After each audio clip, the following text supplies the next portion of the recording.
Hello, I'm Ms. Gorman, and this is an introduction to media studies. What is media?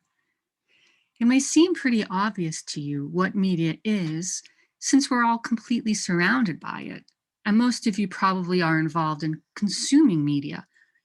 A lot of you are probably even involved in creating media. But what exactly is meant by media? Media is technically the plural for medium.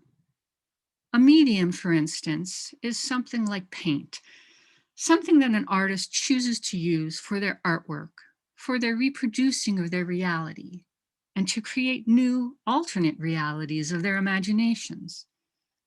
Your voice is a medium, and was a fascinating thing when radio first began to transmit it through space. Filmmaking is a medium. Ink is a medium. Taken all together, our tools of reproduction and communication form media. We use the term media to generally describe the channels of communication, and medium to describe this specific tool. Media allows people to communicate with each other, to share information, to entertain with, to reproduce our experiences, to spread ideas, and to facilitate the use of language. Be it written, visual, or audio, there needs to be a providing and a receiving in order for something to be media. And importantly, media allows us to preserve our memories.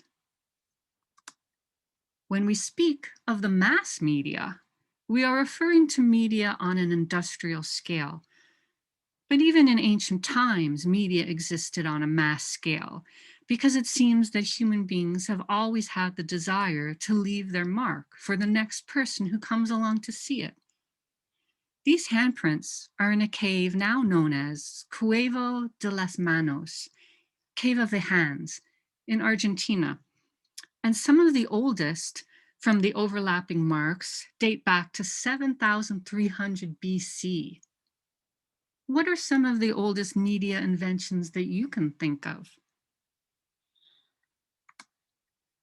Back in the 1990s, computer files were stored and transferred using floppy disks, which were able to hold about 1.4 megabytes of data.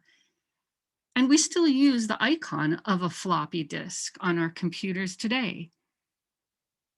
Now we use thumb drives, also known as flash drives. Not only are they smaller, more portable and durable, but they can also hold up to 256 gigabytes of data, which is 252,144 megabytes. That's a big difference. But what are the similarities between a flash drive and a floppy disk?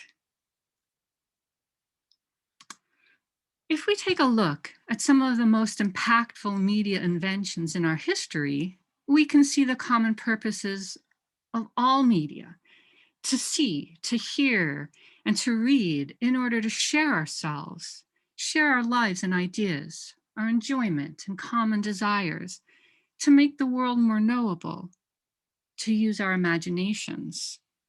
From the printing press to the pencil to the first camera, the magic lantern, the first desktop computer, film projectors, film, the first record player, the gramophone, vinyl records, television. As we explore media throughout this course, we will study its history, its tools, uses, and production, and learn how to be active rather than passive consumers of media, and empower ourselves by becoming critically engaged producers of media as well. Won't you join me?